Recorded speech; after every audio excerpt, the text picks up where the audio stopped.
Hello दोस्तों, welcome to our channel सरारा विदालो स्वागत है मेरे चैनल में। और मैं आज आपको लेकर आया हूँ आपको पहले बता दें कंसिडरेशन कि मैं आज पढ़ाने वाला हूँ। उसमें 10 मिनट का आपको इसलिए बताया था कि और नेचर पॉइंट की रिवीजन करा दिए थे कि काफ़ी हल्का हल्का आपको रिवीजन बीच बीच में होना चाहिए, इसलिए वहाँ पर लॉन्ग नहीं पढ़ाने गए थे। बोला तो था कि मैं इसमें कंसिडरेशन पढ़ाने वाला हूँ, लेकिन नहीं पढ़ा पाए थे। इसमें आपको मैं बताऊँगा ज़रूर, और ये लास्ट तक आप जरूर देखना कि ये कम से कम आपको 1 घंटे का मैं वीडियो ज़रूर बनाऊंगा। और चाहूँगा कि ये कंसिडरेशन जब तक ख़त्म हो जाएगी एक बार में ही, अगर बचेगा तो फिर मैं आपको बाद में बताऊंगा। लेकिन आप ज़रूर बने रहिएगा, लास्ट तक वीडियो ज़रूर देखिएगा। तो आपको नेचर कॉन्ट्रैक्ट के क्वेश्चन वगैरह आपको किए कि नहीं किए ये तो आप लोगों को पता होगा, लेकिन नहीं किए हैं तो मैं बाद में फिर आपको कराने वाला हूँ और देने वाला भी हूँ। तो मैं आपसे यही कहूँगा कि लास्ट तक जरूर वीडियो देखिए, और एक एक वीडियो में एक ही कॉन्सेप्ट आपको इसमें बहुत क्लियरिटी करने वाला हूँ। तो कॉन्सेप्ट और पेन पेंसिल और कॉपी और ऐसे ही के स्टडी मटेरियल को साथ में जरूर रखना, और लाइन भी अंडरलाइन भी करना, और जो लिखा होगा वो लिखते चलना है। जो इम्पोर्टेंट मैं कहते चलूँगा और बनाते आपको साथ में ले चलूँगा। तो ये आपको रहा कंसिडरेशन चैप्टर के कुछ कुछ बातों को मैं बताना चाहता हूँ। फिर आगे मैं पढ़ाना स्टार्ट करूँगा स्टूडेंट के साथ में। कंसिडरेशन सब तो आपने सुन रखा होगा। जब फर्स्ट चैप्टर आपको पढ़ाया तो वहाँ पर कंसिडरेशन वर्ड पर आपको जरूर सुना करता है। वहाँ पर आप क्या कैसे कॉन्ट्रैक्ट किए थे वो तो चीज़ आपको मैं बता दें। इसी में कंसिडरेशन वर्ड आता है, उसका मतलब क्या होता है। ऐसे तो आपको मैं बताया था सिंपल भाषा में, लेन देन मीन्स अगर बदले में आपको कुछ क्या मिल रहा है उससे हम बोलेंगे। लेकिन अब टॉपिक इसका बड़ा आ गया है। आपको पहले बताया था इसका टॉपिक एक रख रखा है जहाँ पर आपको डिटेल पढ़ाया जाएगा। ये बस आपको सिंपल लैंग्वेज में आपको बताए थे, लेकिन अब आपको इसमें क्या होगा, डिटेल पढ़ाया जाएगा। तो आप लास्ट तक जरूर बने, और चलते हैं हम सब ऐसे में स्टूडेंट पलटा के, और लास्ट तक जरूर देखें। तो आपको यही गुजारिश है कि वीडियो स्किप ना करें और लास्ट तक जरूर बन के बैठे और देखते रहिए। चलिए दोस्तों, आप स्टडी मटेरियल बुक निकालिए, हम भी निकालते हैं, फिर आपको ले चलते बुक के साथ साथ में पढ़ेंगे।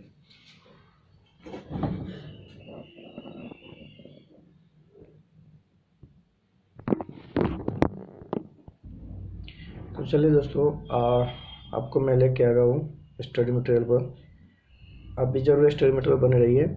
तो चलिए दोस्तों, पढ़ते कहते हो कंसिडरेशन किसको कहते हैं।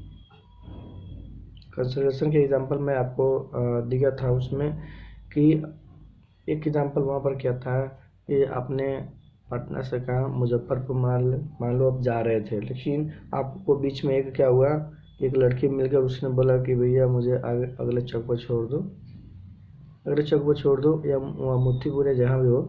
तो आपने बोला कि हाँ ठीक है मैं छोड़ दे रहा हूँ, लेकिन आपने तो छोड़े, उसके बदले में वो कुछ नहीं मिला था, तो वो कंसिडरेशन नहीं हुआ था वहाँ पर, इसलिए वहाँ पर एग्रीमेंट नहीं बनता। इसलिए मैं बोलता हूँ कंसिडरेशन किसको कहते हैं वो देखते पहले किसको कहते हैं वो देखते हैं। कंसिडरेशन मीन्स क्विडो प्रो की वो ये एक लैटिन वर्ड है। इसका मतलब क्या होता है, something in return, something in return. Simple भाषा में अगर समझिएगा तो क्या होता है, समथिंग इन रिटर्न। वही बात आपको फर्स्ट यूनिट में बताया गया था।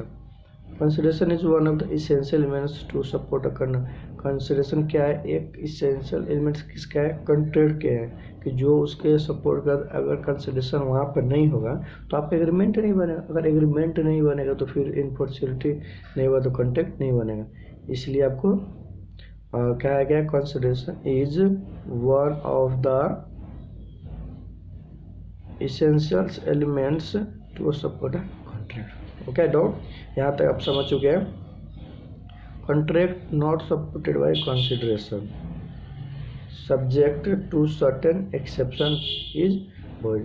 बिल्कुल, अगर जो एक कॉन्ट्रैक्ट मतलब कंसिडरेशन सपोर्ट नहीं करते, लेकिन एक एक्सेप्शन जहाँ पर क्या होता है, वॉइड हो जाता है, सॉरी क्या होता है, वॉइड रहता है। जो आपको आगे देखने में therefore no consideration no contract करके तो बिना कंसिडरेशन के कॉन्ट्रैक्ट नहीं होते, बिना कंसिडरेशन के नहीं क्या होता है वोट। तो वहाँ आपको इसका भी एक टॉपिक जैसा दे रखा है, इसी में है, अगले में नहीं है, इसी में पढ़ाऊँगा, तो आप जरूर बने रहिए, ठीक है। चलिए अब आते हैं डिफिनीशन ऑफ कंसिडरेशन। अब इसका डिफिनीशन पढ़ेंगे और बहुत सही तरीके से पढ़ेंगे। अगर ये समझ गए तो कंसिडरेशन आप बिल्कुल समझ गए जाएंगे। ये आपको समझना बहुत ज़रूरी है। तो इसका डिफाइन कर रखा है सेक्शन 2 डी। सेक्शन 2 क्या कर रखा है, डिफाइन कर रखा है of the Indian contract act defines consideration अब 2 डी का डिफाइन कर रखा है सेक्शन 2 डी। उसने क्या कर रखा है ऐसा वर्ड, तो आप अब ध्यान से समझते रहिए। When at the desire of the permission, किस मतलब when at the desire of the permission, किसके डिजायर पर, परमिशन के डिजायर पर, the permission any other person, या परमिशन के डिजायर पर, या any other person, any other person मतलब परमिशन और परमिशन बाय थर्ड पर्सन मान लो, has done or abstain from doing, does or abstain from doing, और प्रोमिस टू डू और abstain from doing. क्या होता है कि मतलब कंसिडरेशन आप प्रेजेंट में हो, प्रेजेंट में भी हो सकता है, पास्ट में भी हो सकता है, लिख दीजिए ना, प्रेजेंट भी हो सकता है, पास्ट में भी हो सकता है और फ्यूचर में भी हो सकता है। आपको नीचे आपको इसेंशियल एलिमेंट्स दिखेगा ना, वहाँ पर आपको बता दूँगा ना। तो इसीलिए बोला है कि प्रोमिशन अपने डिजायर पर, या परमिशन अपने डिजायर पर, या एनी अदर पर्सन, क्या बोला है, has done or abstain from doing, does or abstain from doing, promise to do or abstain from doing something such act or abstinence or promise is called consideration for the promise। तो ये देखिए consideration कब होगा कि जब आप किसी से प्रोमिस करोगे तभी तो फिर कंसिडरेशन बनेगा। बिल्कुल, अगर किसी से बिना प्रोमिस के तो कंसिडरेशन फिर नहीं होगा, पहले तो आपको प्रोमिस करना पड़ेगा। प्रोमिस वर्ड इसलिए इसमें आता है कि आप बोलोगे सर कंसिडरेशन में प्रोमिस पर, देखिए दोस्तों अगर प्रोमिस अगर नहीं होगा तो फिर आप कंसिडरेशन वर्ड कैसे उसमें यूज होगा। वहीं पर मान लीजिए आप उसको छोड़ दिए तो एक प्रोमिस, आप प्रोमिस पूरा किए थे ना, लेकिन उसने आपको नहीं कोई बदले में कुछ दिया था, आपको कंसिडरेशन वहाँ पर नहीं हुआ था। तो वही चीज़ पहले कंसिडरेशन होने के लिए क्या होता है, प्रोमिस होना बहुत ज़रूरी होता है। ओके, चलिए इसका अब लीगल रूल क्या है वो अब देखते हैं। कंसिडरेशन के अब तो सिंपल लैंग्वेज भी समझ सकते हैं, और जो एग्जांपल जो डिफिनीशन डिफाइन कर रखा है वो आपको याद करना जरूरी हो। प्रोविजन है आपको सेक्शन 2 डी में क्या लगे, when at the desire of the promisors, the promisee or any other person has done or abstain from doing, does or abstain from doing, to do, promise to do or abstain from doing something such act or abstinence और promise is called consideration for the promise. ये आपको बहुत ज़्यादा जरूरी है। अब आइए legal rules में आते हैं, क्या क्या इसने कहा रखा है। लीगल रूल्स का क्या क्या है,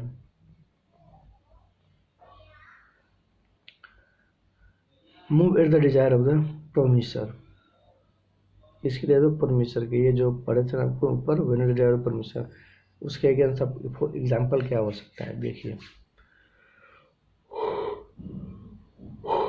sorry, it must move at the desire of the promisers for illustration। अब ये जो लिखा है ना बात पहले बता दूँ, if a lender some service to B without being asked by B, ये लेंडर है सर्विस करने वाला, बिना पूछे अगर उसने सर्विस दे दिया, then a letter on cannot ask for remuneration for service render। चलिए ये थोड़ा सा आपको भास्ट लगा, लेकिन इससे बेहतर एग्जांपल जो ये नीचे दे रखा है आपको ये बहुत सही तरीके से समझाऊंगा, आप जरूर ध्यान से सुने, ये बहुत इम्पोर्टेंट है आपके लिए। तो आइए, इन दुर्गा प्रसाद भर्ष बालदेव, इन दुर्गा प्रसाद बालदेव उसके केस है डी, ये केस का नाम क्या है, इसके बीच हुआ था दुर्गा प्रसाद भर्ष बालदेव। तो the D defendant promise to P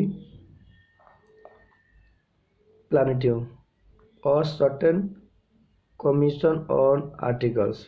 ठीक है, डी ने क्या किया, प्रोमिस किया पी से डी प्रोमिस टू पे पी अ सर्टेन कमीशन और article which is sold through their agency in a market. जो मतलब मार्केट में जो कुछ बेच रहे हैं, कुछ आर्टिकल कर रहे हैं, तो हम क्या पे करेंगे, कुछ पे करेंगे। Market was constructed by P at the desire of the C. अब क्या हो गया, मार्केट किसके डिजायर पर हो गया, पी ने। अब सी के डिजायर पर, not at the desire of D, और डी के डिजायर पर नहीं, उसने अब कर रहा है किसके डिजायर पर, सी के। तो क्या D was not bound to, अब क्या डी मतलब वो पे करने के लिए रेडी है, मतलब कर सकते हैं क्या। D was not bound to pay as it was without consideration henceforth, क्योंकि उसके बीच वो कंसिडरेशन हुआ ही नहीं था, तो फिर वो कैसे होगा।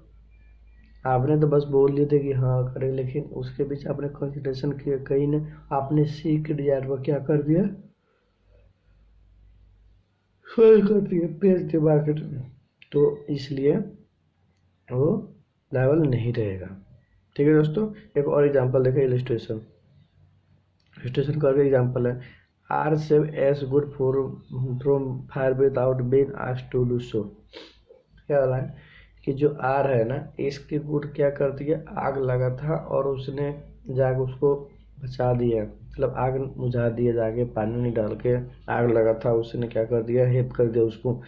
तो अब क्या बोल रहा है कि R can not demand any to for service.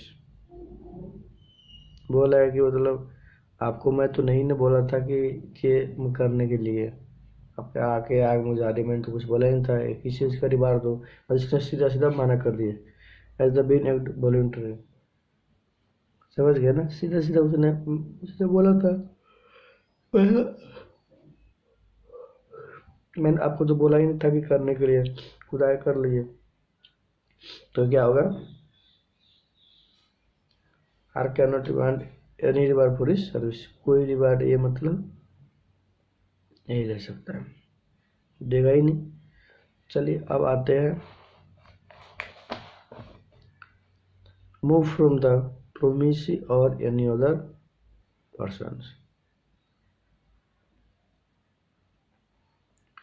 Move from the promisee or any other person, जो जो आपको ऊपर डेफिनेशन में पढ़े गए ना, उसी का एक एक टर्म डिफाइन कर रखे हैं। क्या कर रखे हैं, उसी का एक एक टर्म डिफाइन कर रखे हैं, इसलिए आपको वहाँ पर ज़्यादा नहीं बताया कि आपको ये एक एक चीज़ पढ़ना ही पड़ेगा, नहीं ठीक है। तो चलिए, move from promisee or any other person में आते हैं। It may may be move from the promisee or any other person that is even by stranger. उसको क्या मानते हैं, स्ट्रेंजर मानते हैं। ये हमको देखा होगा, चिनैया भर्स रमैया, एक केसेज है जो आपको नीचे मिलेगा, इसके बीच एक केसेज हुआ था।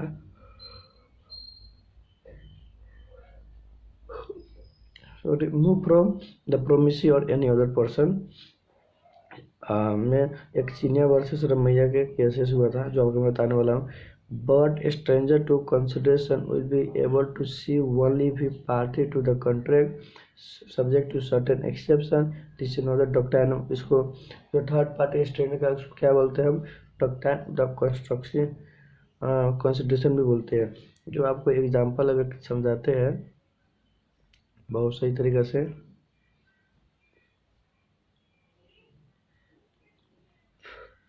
अब ध्यान से जरूर सुनिए। चीनिया वर्षन में जाके एक इलिस्ट्रेशन दे रखा है जो आपको अच्छे से समझना है।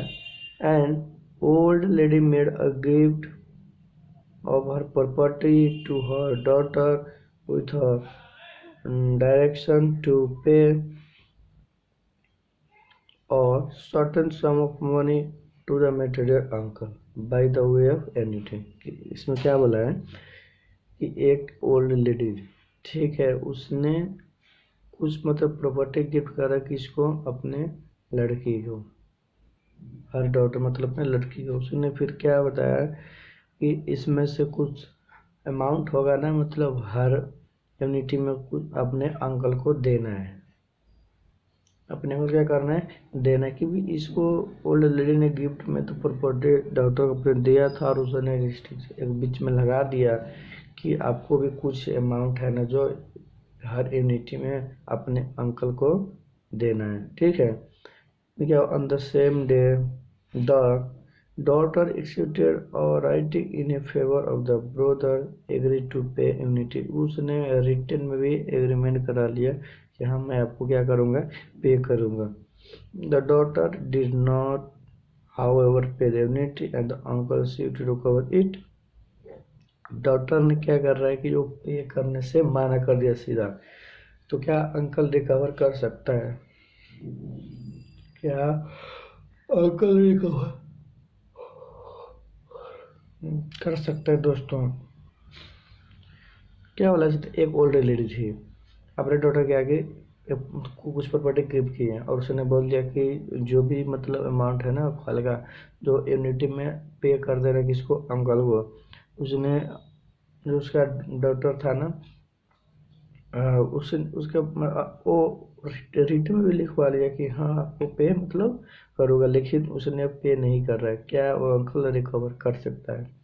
क्या तो बोला कि देख, it was held that there was sufficient consideration for the uncle to recover the money from the doctor। Recover कर सकते किस लिए कि उसने ऑलरेडी क्या वाला बात, लेकिन यहाँ पर रिटर्न बात जो है ना, बात क्या आ गया आपको, rating in favour of the broth, उसने एग्रीमेंट रिटर्न में करवा रखे थे, ठीक है। उसने रिटर्न में एग्रीमेंट कराया, इसलिए ये अंकल क्या करते रिकवर करते। चिनिया वर्ष रमैया कैसे याद रखना, ये आपको बहुत बार पूछते हैं।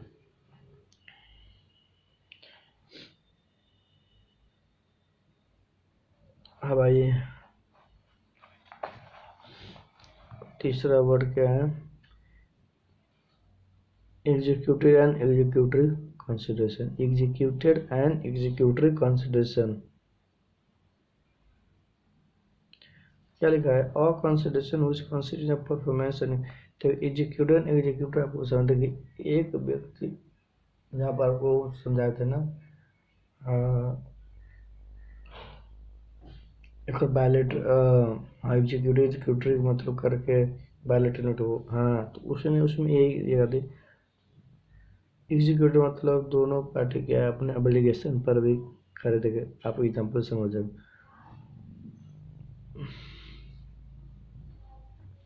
A pay RS 5,000 to B and B promised to deliver him a certain quantity of weight within a month। क्या बोला, ए ने पैसा पे कर दिया बी को और बी प्रोमिस किया कि मैं आपको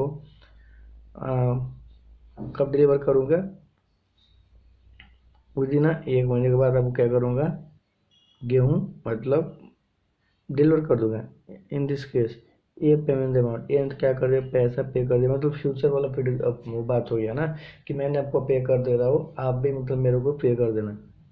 if the amounts were B may release make a promise, B ने भी अभी तक प्रोमिस बच गया, अभी तक उसने डिलीवर नहीं कर रखा है। There the consideration paid by as executive, ये क्या हुआ, कंसिडरेशन एग्जीक्यूटेड हुआ कि बस मैंने ही पैसा पे, उसने तो नहीं क्या रखा ना, उसने अपने अभी आउटस्टैंडिंग ऑब्लिगेशन उसने भी नहीं पे कर, where the consideration promise by B G. अगर जब बी ने पे कर देगा, डिलीवर मतलब उसने कर देगा, वहाँ पर क्या आ जाएगा, फिर एग्जीक्यूटिव हो जाएगा, ठीक है।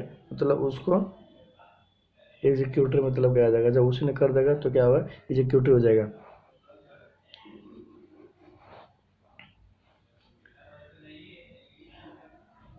May be an act of doing or forbearance,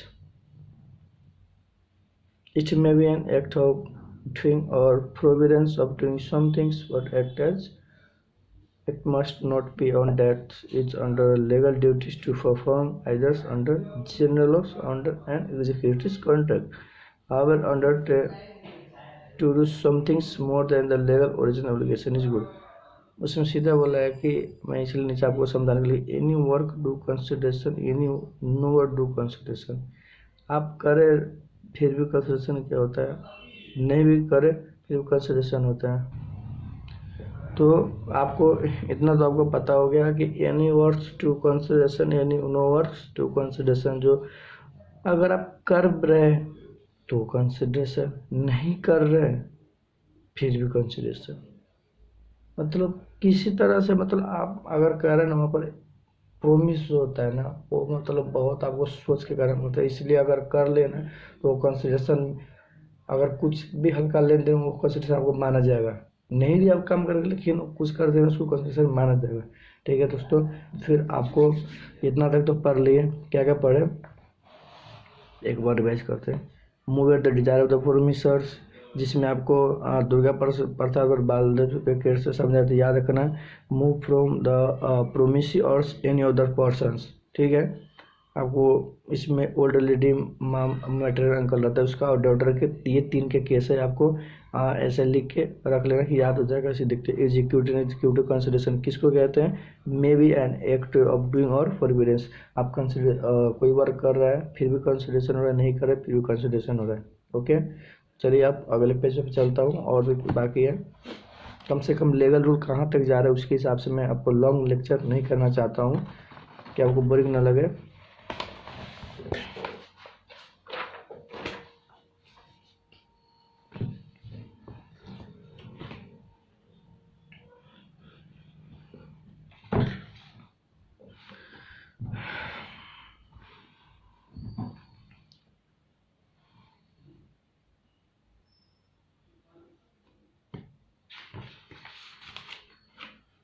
तो जो इधर आपको किया था इसका एक एग्जाम्पल देख लीजिए। जो अभी क्या बताया था उसको कि may be an act doing और फॉरबिडेंस के कुछ एग्जाम्पल हैं। Raju promised Bina not to file a suit against him if Bina would pay him Raju RS कितने 1 लाख। ठीक है, राजू ने क्या किया, प्रोमिस किया बीना से कि आप मेरे अगेंस्ट फाइल सूट मत कीजिए, मैं आपको कितने पे करने वाला हूँ 1 lakh. Here abstinence on the part of Raju would constitute considerations against बिना payment of 1 lakh in favor of Raju. उसने इसमें यही बात क्या की, इसलिए बोला कि may be an act doing और फॉरबिडेंस मीन्स आप मतलब नहीं भी कर रहे हैं ना वर्क फिर भी आप कंसिडरेशन क्यों मांगे। उसने क्या बोल दिया कि आप प्रोमिस किया कि बिना आप मेरे अगेंस्ट आप फाइल सूट मत कीजिए, मैं आपको कितना पे करूँगा 1 लाख। ठीक है, तो उसने क्या कर दिया, पेमेंट कर दिया उसने, फिर केस फाइल मत नहीं किया। तो इसीलिए बोलते कि आप अगर वो केस लड़ते फिर भी नहीं किया फिर भी कंसिडरेशन तो है ना, तो इस टाइप को समझाया गया। चलिए आगे चलते हैं। It may be past present और फ्यूचर, ठीक है। इट में भी पास्ट प्रेजेंट फ्यूचर, आपको वहाँ पर बताया था ना कि पास्ट में होता है प्रेजेंट और फ्यूचर में भी। ठीक है, तो पास्ट प्रेजेंट और फ्यूचर्स एक बार रीडिंग कर रहा था। When the concession to past to present promise was given the past that is before the date of promise it is to past consideration. Okay, when the considerations is given simultaneous with the promise at the time of promise it is said to the present or executed consideration distribution cancel। कैसे मतलब अगर कोई invest कर रहा है तो वहाँ पर आप कैसे देते हैं ना प्रेजेंट में, तो यही होता है ना। When the consideration for one party to others is to pass subsequently to the making of the contract, it is said to be futures of the executive considerations। Illustration में दे रखा है, इलस्ट्रेशन दे रखा है। Meera perform for service to Leela at the it desires after week Leela promise to compensate Mira for the work done by him. It is said to present considerations and Mira can sue Leela for recovering the promised money। उसने उसे यही किया कि आप executive considerations वाला बात मुझे पहले शुरू में एग्जीक्यूटिव किया कि आप कर दूंगा, लेकिन दोनों कर दिया तो क्या हो गया, वो पूरा प्रोमिस पक्का हो गया। ठीक है, नहीं किया तो क्या होगा, तो लीला क्या करता है अपना पैसा रिकवर कर सकता है। ओके, तो how it in other words it need not to be educated। देखिए it need not to be educated, इसका मतलब क्या होता है, जो आपको मैं अभी समझाने वाला बहुत सही तरीके से। it पहले आपको रीडिंग करा देता हूँ। It need not be educated but it must have some value in the eye of law, but in any cases of the considerations may be taken into accounts by the court in the determining the questions whether the consent of the promise was freely given, therefore a valid contract. Okay, there must be considerations not necessarily be equal in value to something. लेकिन इस illustration से आपको बहुत ये समझने वाला और ये पूछा भी जाता है, इट्स नॉट बी एडवोकेट। क्या लिखा है, Manju promise to sell house worth कितने 6 lakh for RS 1 lakh only the advocacy the price it sell no. देखिए मजनू प्रॉमिस क्या कर रहा है कि घर बेचने से, और उसको 6 लाख के मतलब जो प्राइस है वो 1 लाख में बेचते हैं। ठीक है, तो ये जो है ना education the price cancel not render transaction word, ये गलत चीज़ आपको हो रहा है। कोई भी क्या कि ये 6 लाख के घर 1 लाख में बिक रहा है, क्या है, तो इसी को हम सब बोलते हैं कि एडिक्वेसी। समझ गए, एडुकेसी में ये आता है कि कोई 10 लाख की प्रॉपर्टी आप 50,000 में बेच रहे हैं, तो ये क्या होता है, भॉइड हो जाता है। Unless the party fleet transaction take place under coercion, भी इसके बीच कुछ भी हो सकता है, ये या धमकी दाग से हो सकता है, यही माना जाएगा ना, या धमकी दाग से हो सकता है, या धोखे से कंसेंट लेने मीन्स अंडर इन्फ्लुएंस अब फ्रॉड भी हो सकता है, तो ये एडिक्वेट में आ जाता है। इसीलिए आपको ध्यान से ये चीज़ आपको कंट्री करना पड़ता है, एग्रीमेंट बनाना पड़ता है कि अगर आपको पता है फिर भी आप ले रहे हैं तो उस टाइम में अगर वो पार्टी का कंसेंट है या नहीं है वो भी जानना बहुत ज़रूरी होता है। ये क्वेश्चन में पड़ जाएगा, फिर आपको ये वोइडेबल हो जाएगा, अनडिफ्लुएंस हो जाएगा, फ्रॉड हो जाएगा, तो आपको ये सब बात समझना पड़ता है। ठीक है, अब आइए कंसिडरेशन लीगल्स और लॉफुल होना चाहिए। ठीक है, लीगल्स और लॉफुल मतलब क्या है, कंसिडरेशन मस्ट बी लीगल और लॉफुल होना चाहिए, इलीगल नहीं होना चाहिए, यही आप समझिए। Consideration must not be unlawful, immoral, or opposed to public policy. Only presence of consideration is not sufficient. It must be lawful. Anything which is immoral or opposed to public policy also cannot be valued as valid consideration. ठीक, registration. Rahul's agree with Bhima. अब ये मुझे to sell car 2 lakh to Bhima. ठीक है, उसने agree किया बीमा से क्या करने के, बेचने से 2 लाख है। Rahul is under obligations to give a cars payment, Bima is the right to receive the cars payment 2 lakh. ये एक तरह से क्या लीगली बना है कि आपको मैं ये कार कितने में दे रहा हूँ, 2 लाख में बेचना चाहता हूँ, आप बेचना चाहते हो, मैं बेच रहा हूँ, बेचूंगा। तो उसने बोला कि हाँ लूँगा, उसने पैसा पे किया दिया, उसने कार इसको हाथ में रखा दिया, कार की चाबी। ठीक है, okay. Also female under obligations to pay and Rahul suggest to receive. Consideration क्या होगा, लीगल और लॉफुल होना चाहिए, इतना पता होगा। लास्ट बच रहा है आपको ये लीगल रूल्स कंसिडरेशन के लास्ट टर्म्स है जो आप ध्यान से समझे। Consideration must be real not illusory और इम्पॉसिबल। कंसिडरेशन क्या रियल चाहिए, नॉट इल्यूसरी और इम्पॉसिबल नहीं चाहिए। ठीक है, consideration must be real, not illusory or impossible. In the following conditions consideration is not real. Okay, physical impossibility, promise to put life in dead body. Legal impossibility, promise to convert ordinary paper to currency note. आपको इतना भी consideration मतलब must be real चाहिए, not illusory और impossible नहीं चाहिए। ठीक, अब एक वर्ड आपको जब पढ़ाया गया था इसमें जो consideration move at the desire of the promisee or any other person में आपको एक स्ट्रेंजर वर्ड करके आपको बताया गया था, डॉक्ट्राइन ऑफ प्रोबिटी, जो आपको इसमें बताने वाला हो। Stranger to a contract, doctrine of probity. क्या लिखा है, स्ट्रेंजर टू तक कॉन्ट्रैक्ट ना, वही बात है, चलिए वो although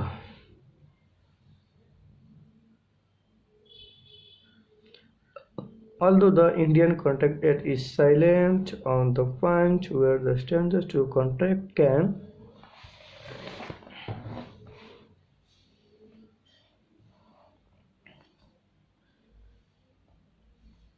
or cannot sue, But in the light of many decisions, it's not a settled law in India that the strangers to a contract cannot sue on the contract.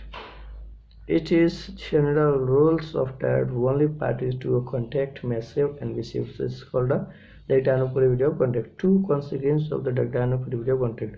अब देखिए इसमें यही बताया गया है कि जैसे मान लो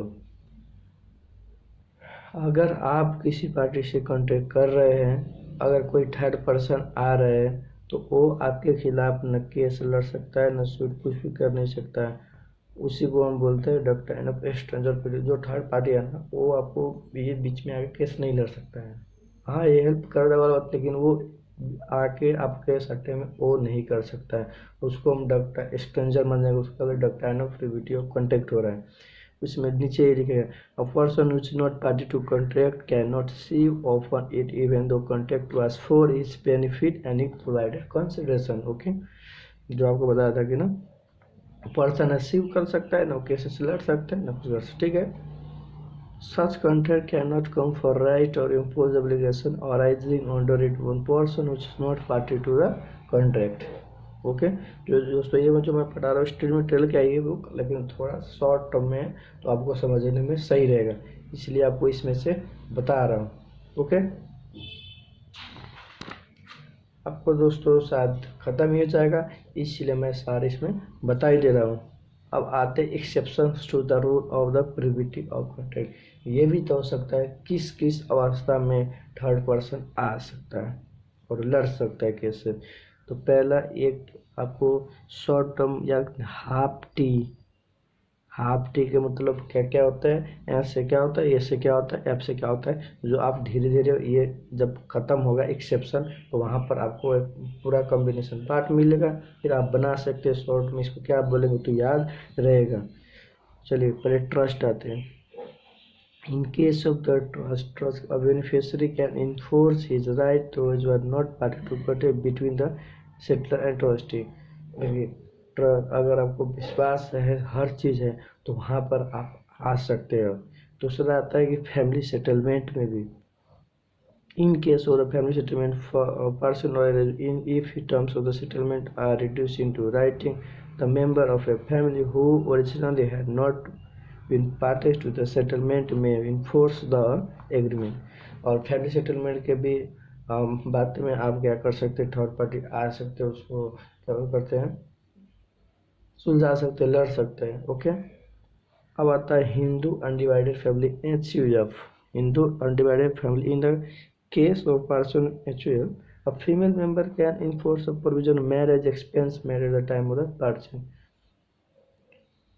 ये भी मतलब फैमिली मेंबर ही है, ठीक है, ये भी क्या है, फैमिली मेंबर ही की बात करते हैं। क्योंकि इसमें हिंदू अनडिवाइडेड फैमिली में वहाँ पर बच्चा ही जन्म होते वो हिंदू अनडिवाइडेड फैमिली के वहाँ के मतलब हर वो चीज़ के